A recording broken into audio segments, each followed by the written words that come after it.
Here I have OPPO Find X2 Lite, and today I'm going to show you how to insert SIM card into this device.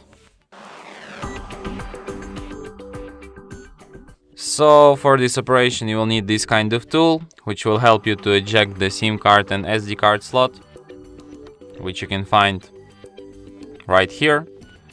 So what you have to do is to put this tool inside this hole next to the slot, slightly press it, and the slot pops out.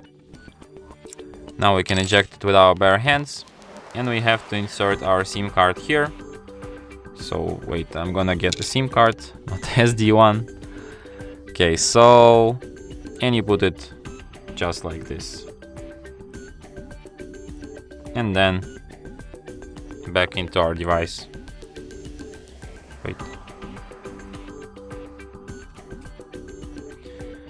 And as you can see, it immediately requires PIN code to my SIM card, which is the proof that SIM card is detected.